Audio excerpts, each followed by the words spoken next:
Powered by the Montana Television Network. This is the 5:30 News on Q2, Montana's news leader. Good evening and thanks for joining us. I'm Russ Riesinger. And I'm Jeanelle Slade. Northwestern Energy's plan to add a lot more electric power generation in the coming years could come to a screeching halt. A new report commissioned by the Public Service Commission says Northwestern's plan is wrongly skewed toward adding fossil fuel plants instead of cleaner or more affordable options. It's what environmentalists and clean energy proponents have been saying for years. MTN's Mike Dennison has the story.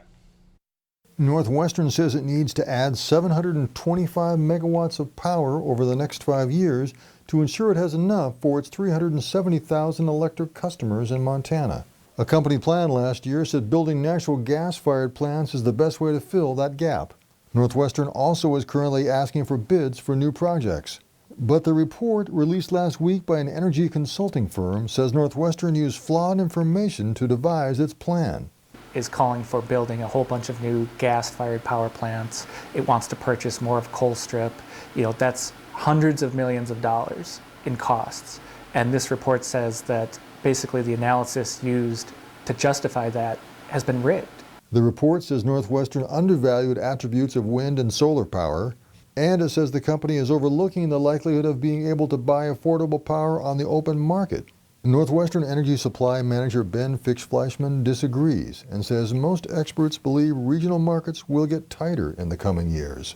That's why Northwestern wants to develop its own power for its customers, he says, and the bids will help decide the best options. Yet the study also criticized the bidding process, saying it too is biased against wind and solar power. Fixfleischman says the company needs power that can be dispatched quickly and not more of an intermittent source like wind. Fady of MEIC says he hopes the Public Service Commission, which will approve any new projects, pays attention to its own report. This report, it just paints this picture of a monopoly utility that is just trying to squeeze profits out of ratepayers, and the Commission is the oversight tool to prevent that. So it's not just an environmental question. It's also about the money and whether Northwestern customers are paying a fair price for electricity. Next week we'll take a look at what they're paying now and how it stacks up in the region. In Helena, Mike Dennison, MTN News. Thanks, Mike. Now, the PSC is now considering whether to approve Northwestern's proposed acquisition of a larger share of the Colstrip 4 power plant. Well, the flu takes 2 more lives here in Montana as the virus spreads and brings the confirmed death toll now to 6. In week 7, 1,000 new cases were reported, which bumps the overall number to more than 6,100. Influenza has been responsible for 270 hospitalizations here in Montana. Yellowstone County saw 68 cases over the past week, but 4 counties saw more than 100 cases. Flathead County led the way with 123 new cases.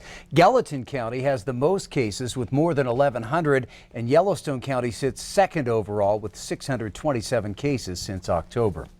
Well, it may surprise you, but even though there are no confirmed coronavirus cases in Montana, local pharmacies are running out of surgical face masks. The demand for masks has led to shortages around the world, and that includes Billings. Q2's David J. checked in with some local pharmacies to find out why. David.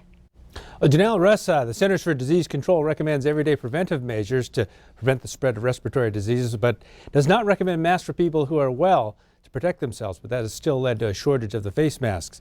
Juro's Pharmacy says some are looking for the N95 mask. It uses the same mask to protect pharmacists handling prescription drugs. Juro's and others in Billings say people want the mask to send to relatives in China or are taking a trip. The supplier has told Juro's it cannot purchase extra masks and has put orders on an allocation basis. We have a back order since mid-January for 8 boxes of filters, and my rep from that vendor has already told me you will not be getting that order.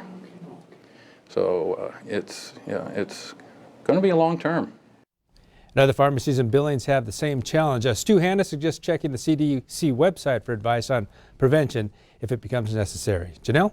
All right, thanks, David.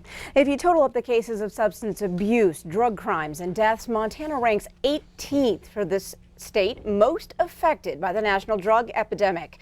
Now, that new study using national data shows the epidemic contributes to a number of additional problems, including overdoses and incarceration. Data also shows many people relapse and overdose after leaving prison. An effort is now moving forward to prevent these relapses and deaths in the form of pre-release counseling. We talked with a local physician's assistant to find out what needs to be done to help slow this problem.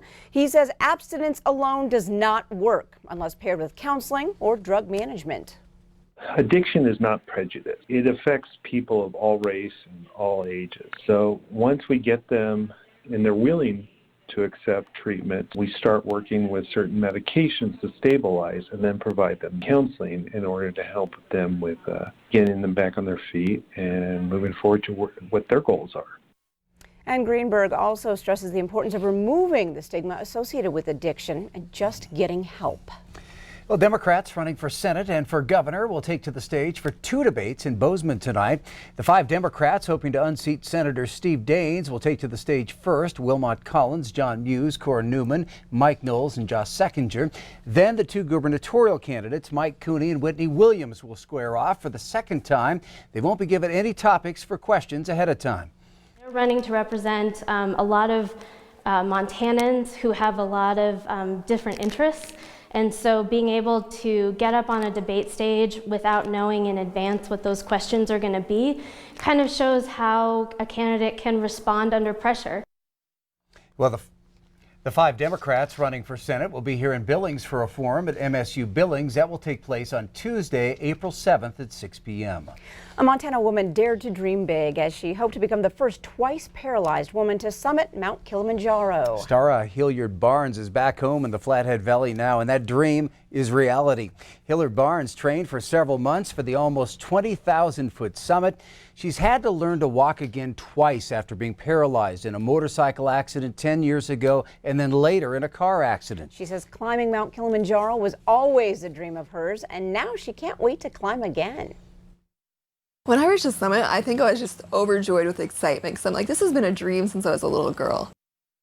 Hilliard-Barnes wants to bring more accessible sports to people in the Flathead Valley and is always training for more adventures. Pretty impressive.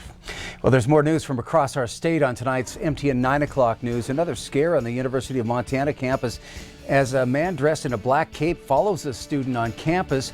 Join me for those details and more. The MTN statewide news at 9 on the CW. Still ahead at 5:30, how a mother and sister have turned their grief into a way to help save the lives of others. Plus, an early morning stroll with a big bear in a busy neighborhood. We'll tell you how this tale ended.